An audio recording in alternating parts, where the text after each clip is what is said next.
Hello and welcome to the Hopper Gaming channel. This is me, the Hopper Gamer. So what we're going to play is a trial version, and it's an old game. I think this has been discontinued, I'm afraid, but I'll have a little research somewhere in the internet. There's probably a full version of this. So this is actually based on a popular TV series back in the 1980s. You can ask your parents if you're in your 20s or teens. You can ask your parents about the show. It's called Murder She Wrote. From what I remember when I played this years ago, well, the graphics are very basic, and more like hand painted. It's got 4 or 5 cases in it, so we shall see if we can just download it. We shall see if we can do something about it. Play this game. Wish me luck. Okay.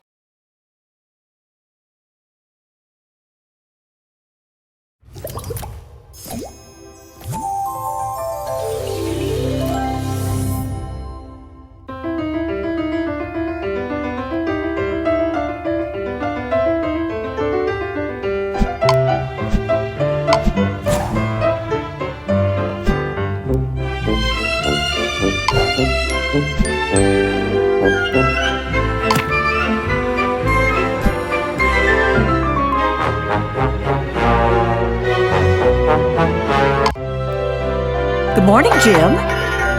Morning, Jessica. What can I do for you? Well, my publisher and his wife are coming to visit, and I'd like them to experience an authentic Maine lobster dinner. I'm kind of short on lobsters at the moment, it being early and all. I'll have more by the end of the day, once the fleet's back in. Oh, dear. They'll be here by then.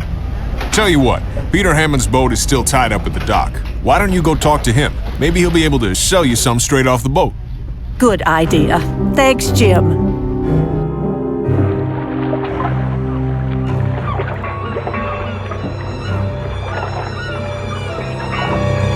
Peter? Oh, no, Peter! So this is how you found him, Mrs. F? Yes, exactly like this. What do you think, Doc? As to what stabbed him, I have no idea. It's a very strange-looking wound. Some sort of tube, perhaps. I should think that a wound like that should have resulted in a lot more blood. Meaning? Meaning that Peter may have been killed elsewhere and brought back here. Any idea on time of death? Hard to be sure. Sometime during the overnight hours. We better have a look around to see what else we can find.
Hey, what's going on?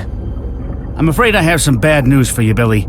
Your uncle was murdered last... What? I'm afraid it's true. Oh, man.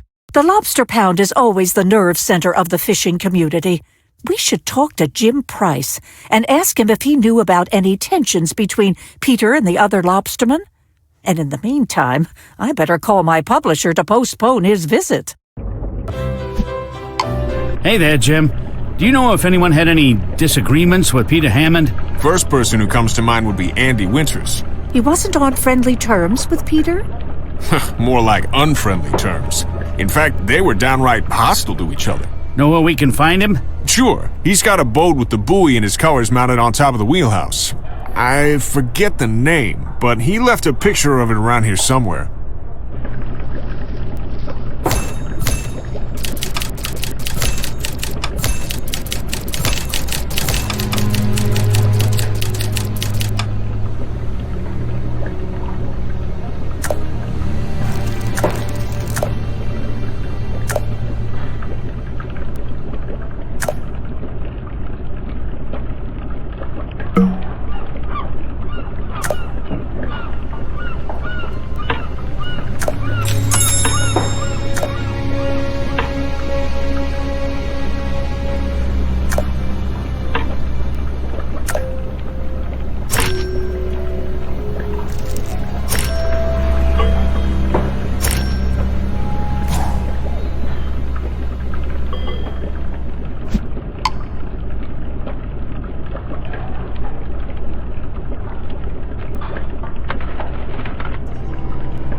According to the photo, we're looking for a boat named My Turn, with a red and blue buoy on it.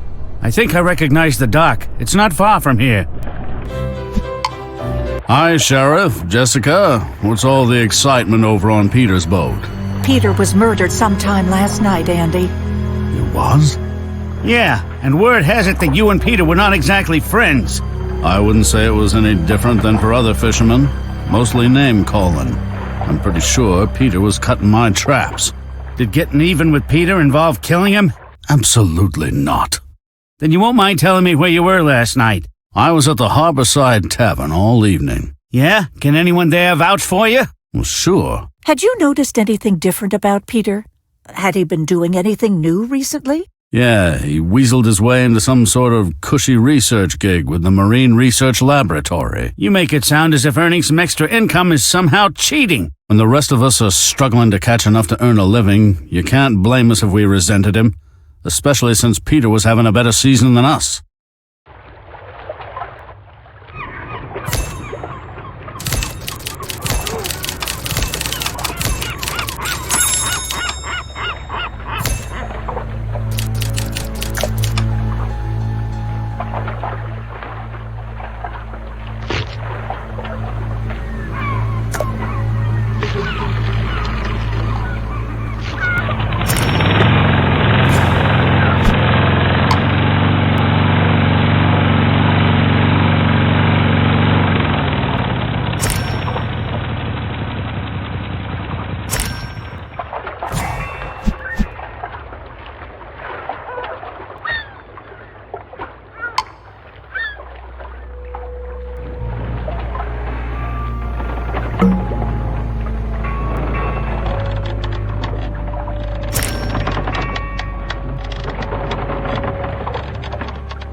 Andy was a little vague about his alibi for last night. And he seemed bent out of shape that Peter landed a gig with a Marine Research Lab. I agree, which is why that should be our next stop. Sheriff, Mrs. Fletcher, come on in. I'm Greg Young. What can I do for you? Were you aware that Peter Hammond was killed last night? No! That's terrible. Was it an accident? I'm afraid not. Peter was murdered. He was working for you, right? Yes, he was. I'm working on a project researching the lobster population off the coast, and Peter was helping me gather data. How did you connect with him? I posted a flyer at the lobster pound, looking for a lobsterman willing to make detailed notes about the lobsters he was catching. Peter was the first one to answer the ad.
I just got a call from the station. What is it?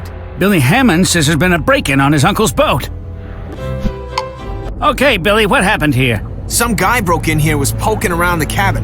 He took off when he heard me coming. Do you have any idea who it was? Nah, I only caught a glimpse of him as he ran off. But whoever it was, he smokes a pretty nasty cigar.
Let's head over to the Harborside Tavern and see if we can find someone who smokes Dominican cigars. Good idea. While we're there, we can see if anyone remembers seeing Andy Winters there last night. Oh dear. Looks like this place has fallen on hard times. It's the only place I know in Cabot Cove that sells Dominican cigars. Let's ask around and see if anyone remembers Peter spending any time here.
There's someone smoking one of the Dominican cigars we found at the crime scene. That's Mick Foley. I should have known. He's a notorious loan shark. Enjoying your Dominican cigar, Mr. Foley? As a matter of fact, yeah. Billy Hammond just surprised an intruder on his uncle's boat who smokes the same kind as you. I'll save you some trouble, Sheriff. I was on a Cornelia about an hour ago, What were you doing there? looking for something to collect on the loan I made to Peter a few months ago.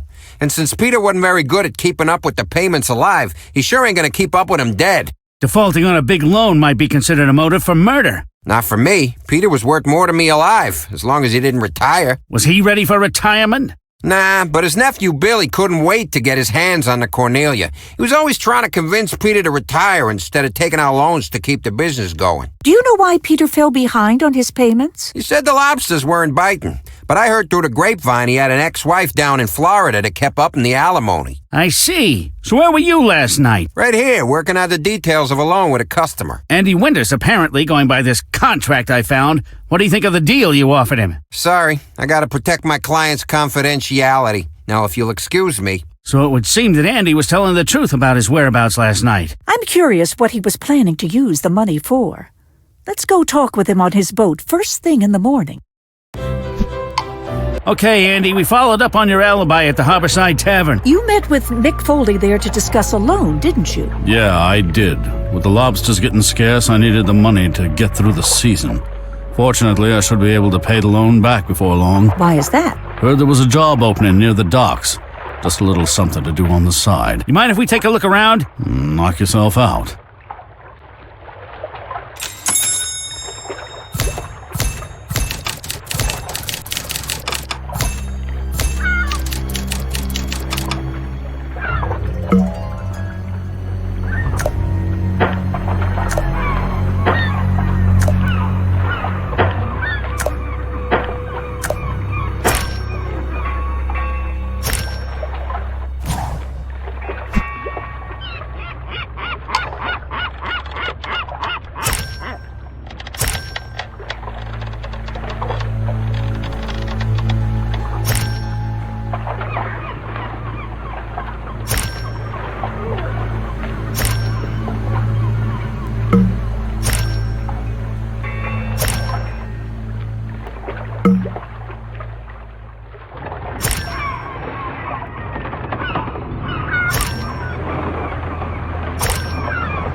Greg Young sure didn't waste any time finding someone to replace Peter. I agree. I wonder why he was in such a hurry. Maybe we should go over to the lab and ask him ourselves.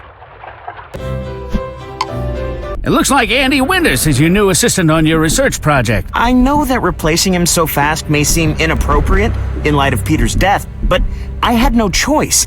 Any lapse in the data collection could ruin a whole season's worth of research. Why are you repainting one of Peter's buoys into Andy's colors? Easier to repaint it than refit another buoy with a new transmitter.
You got an explanation for the blood on these shards of glass, Mr. Young? It's simple enough, Sheriff. I dropped a glass cylinder and cut myself when I went to pick up the pieces, and I have the bandage to prove it. So when was the last time Peter visited your lab? It had been a while.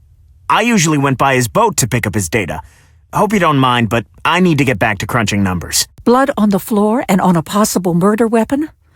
Seth certainly has his work cut out for him. I'll have him check the blood against Greg's to see if his story checks out. Sheriff, I'm pretty sure that Billy Hammond was here at the lab the night Peter was killed. If he has a good explanation for that, I'd like to hear it. Sheriff, Mrs. Fletcher, what can I do for you? You can tell us what you were doing at the Marine Research Lab the night your uncle was killed. What? I was never there. I'm afraid you were, Billy. We found the toothpicks you're always chewing in a wastebasket there. Okay, maybe I did go there. I knew Peter was heading that way and I needed to talk to him. About what? About getting a better percentage. Lately, his catches had been better than average, and I figured I was entitled to more. But when I finally got up the courage to ask him for a raise, he fired me on the spot. And what about his promise to leave you the boat? He said I'd never inherit the Cornelia. So you killed him, right? No. I mean, I lost it and knocked his lights out, but I sure didn't kill him. What happened after that? Nothing. I just left him there. I have no idea how he ended up back on the Cornelia. Sheriff, if what Billy says is true, then someone else stabbed Peter and killed him. Maybe so, but his motive is hard to ignore. Billy, do you have any idea what sort of numbers Peter was recording for his lobster catches? Low for most of the season. But then a couple of months ago, we started getting lucky and began catching a lot more.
Why would someone fill a trap with lobsters that have already been caught? Maybe Jim Price can sort this out. Let's go talk with him.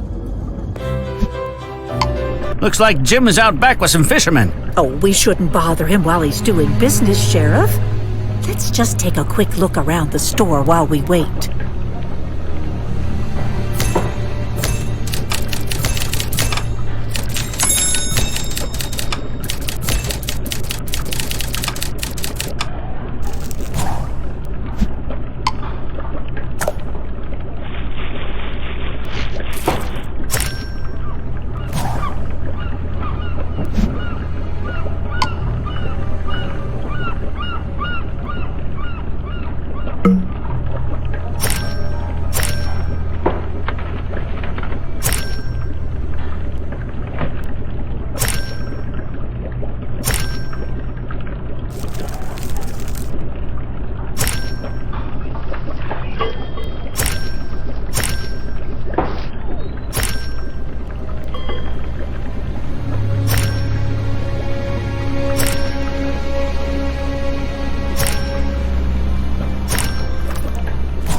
Hey, what are you doing here? We're closed. We were hoping you could clear something up for us. How's the lobster season been so far this year? Good. Best season we've had in years. But Jim, if the catch has been so good, why are your tanks nearly empty now? And why did you have so few lobsters yesterday morning that you sent me to Peter instead? Well, Speaking of Peter's catch, you got an explanation for how a lobster can get into a trap already banded with one of your bands? You were putting lobsters from your tanks into Peter's traps, weren't you, Jim?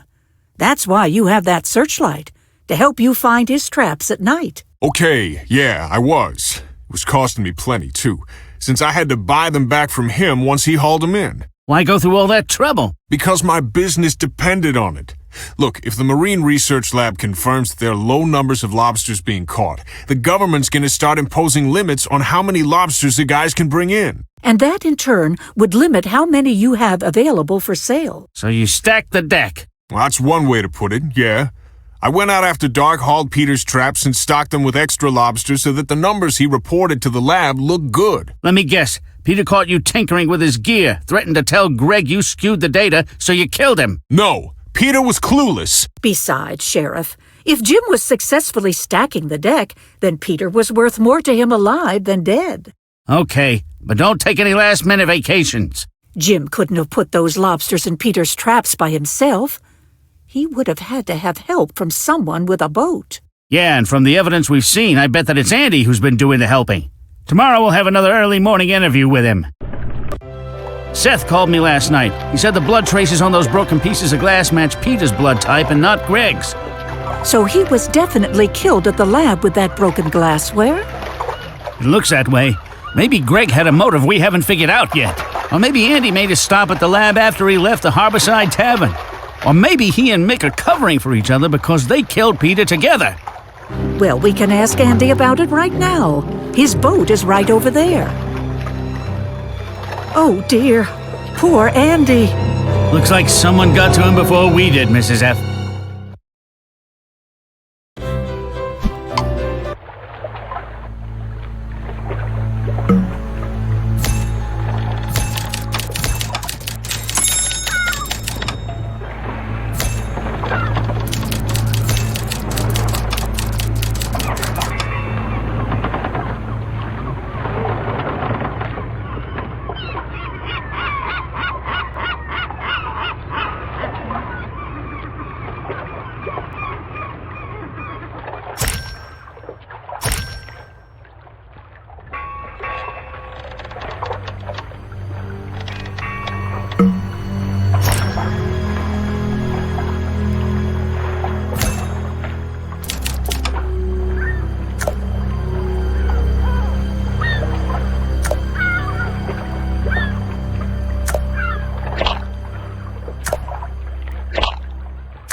Maybe that IOU didn't get torn up because it was paid off. You mean it could have been torn up during an argument between Andy and Mick?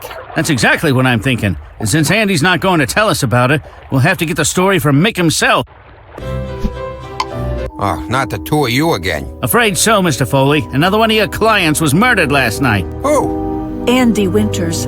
And we found the loan papers you drew up for him torn up. Well, naturally, he paid off his loan. And where'd he get the money to pay you back? Well, he told me he'd come into some diamonds. He asked me to come over to his boat to collect them. Aren't diamonds an awfully inconvenient form of loan repayment? My hunch was they were worth way more than the loan was, maybe twice as much. Anyway, with terms that favorable, I figured it'd be worth the extra effort. Where'd he get these diamonds? I didn't want to know, but I can tell you this. Andy was very much alive when we finished our transaction.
Mick didn't see Billy on Andy's boat, but those toothpicks mean he was there.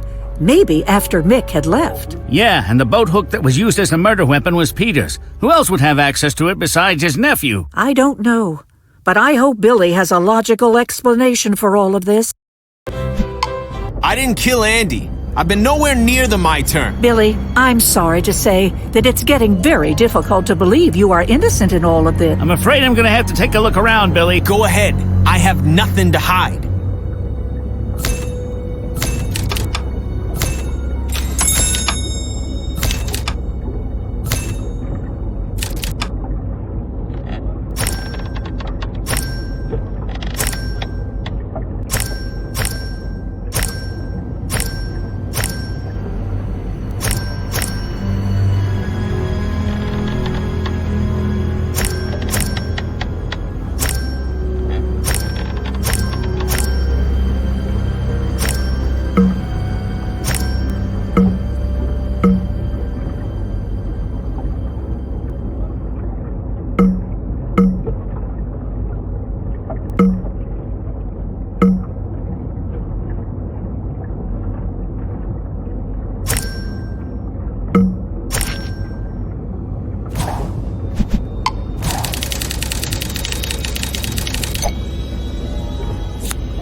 This means I'm gonna have to get those diamonds from Mick that Andy gave him to repay his loan. And I don't think he's going to be very happy about it.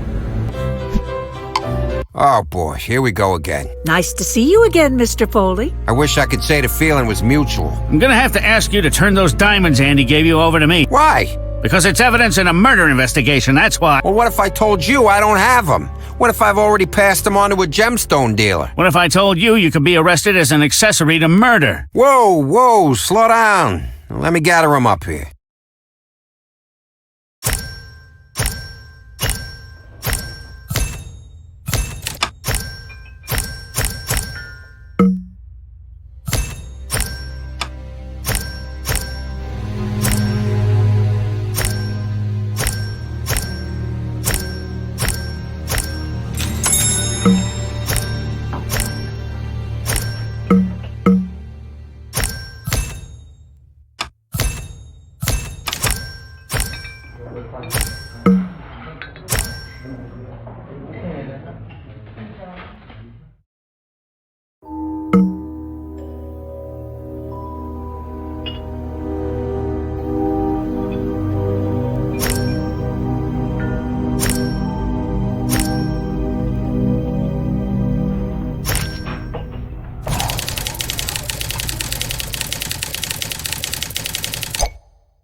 The public library has some strong magnifying glasses on hand for reading very fine print.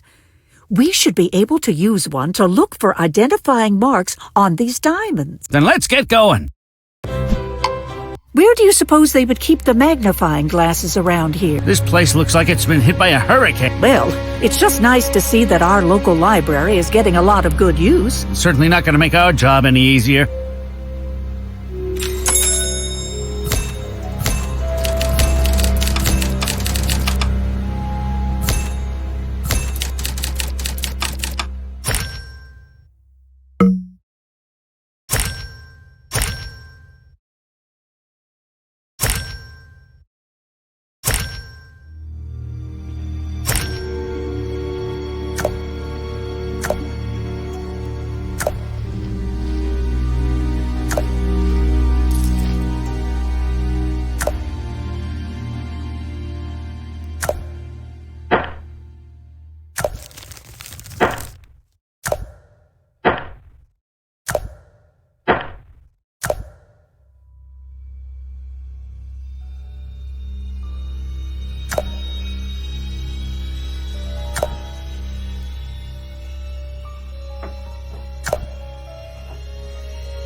Well, this printout confirms that all the diamonds came from the same place, a jewelry heist 20 years ago. I remember when that happened. Weren't there 2 men involved? Yeah, one was caught, but the other got away, and the diamonds were never recovered. The guy who was caught was named Brian Young, and according to this, he recently died in prison from a heart attack. Brian Young. Do they list any surviving relatives? Yep, one brother, Gregory. What are the chances that Gregory is the same Greg who works at the Marine Research Lab? I'd say they're pretty darn good. Actually, now that these diamonds have surfaced, they're better than good. Let's head over there. Nobody's here. Perhaps Greg stepped out. Let's see if we can find anything to link Greg to the diamonds.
What are you doing here? These yours, Mr. Young? You're not going anywhere. You are the brother of Brian Young, the diamond thief, aren't you? But more than that, you're also his uncaught accomplice in the theft. Yeah, I was. I drove the getaway car. But Brian was the one carrying the loot, and he hid the diamonds without telling me where he put them. Then he got arrested. How did you manage to find them? Well, Brian was practical enough to know that if anything happened to him while he was locked up, one of us should enjoy the benefit of them. So he left coded instructions in his will as to where I could find them. So why this elaborate setup with the hollowed-out buoys and transmitters? Well, I couldn't just spend the things on the street. I found a smuggling organization in Canada, willing to move the diamonds overseas and deposit the money in a Swiss bank account. Hiding small groups of diamonds in lobster buoys that could be picked up by them was the safest way to make the drops. Is that where Peter Hammond came in? Yeah, he answered my ad looking for someone to help collect data for the lobster study. While I fitted his buoys with the tracking transmitters, I also hollowed out a space inside to hold the diamonds. And Peter, did he have any idea that you were using him? Not a clue. At least, not until he came to the lab that night and caught me stuffing one of his hollowed-out buoys with diamonds. How did Billy fit into all of this? Before Peter could ask what I was doing, he heard Billy calling his name. I guess he'd followed him so he could ask for a raise. Anyway, I hid when I heard Billy coming. So you saw Billy and Peter argue and fight then? I saw the whole thing. Billy knocked Peter flat. And once Billy was gone, I took advantage of the opportunity to get rid of a serious liability. In other words, you broke a cylinder and stabbed Peter in the back with it, killing him before he could regain consciousness. And then you moved his body back to the Cornelia using your cart. I knew Billy would be the prime suspect, but things got complicated when Andy hauled one of Peter's traps and accidentally found a shipment of diamonds inside the float. Apparently, Andy was helping Jim Price stock Peter's traps with lobsters to make it look like he was catching more than he actually was. Not a bad scheme. Anyway, since the diamonds were in one of the buoys with my transmitter, Andy figured out that the diamonds came from me. He blackmailed me into letting him take Peter's place here and get the diamonds for himself. He used them to pay off a loan. Well, maybe they helped him financially. but I couldn't afford to have a blackmailer as a partner. So you killed him with the boat hook from the Cornelia and spread some toothpicks around in hopes of redirecting suspicion at Billy Hammond. Unfortunately for you, you were the only logical killer. Might be able to get a shot at a slightly more comfortable cell if you help us go after your Canadian contacts. Be dangerous. My uncle died for this. Let's chart our course.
This is the place.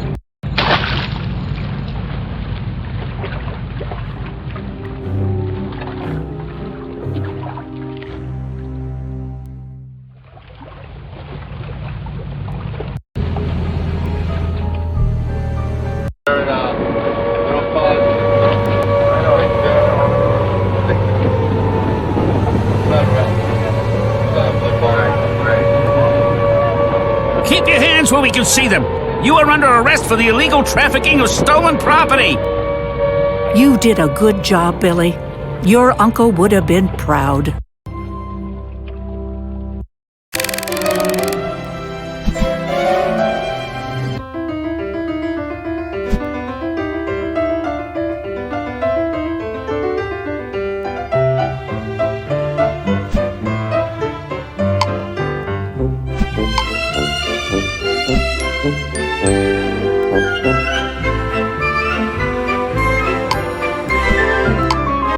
So that ends the first case from the Murder She Wrote hidden object game. It's a classic Hopper game. I think from, was it 2009? I think. I don't know if I'll be able to find the whole series of it. I'm on a detective mode, and I'm gonna try to see if I could find the whole version. And actually, there is a second one. There's Murder She Wrote to Return to Cabot Cove. Again, I'm also gonna be on the lookout, and I'm gonna be researching whether I could find that and play at least the demo version just to show you guys. Thank you very much. I hope that you enjoy watching this demo. Okay, thank you. Bye bye.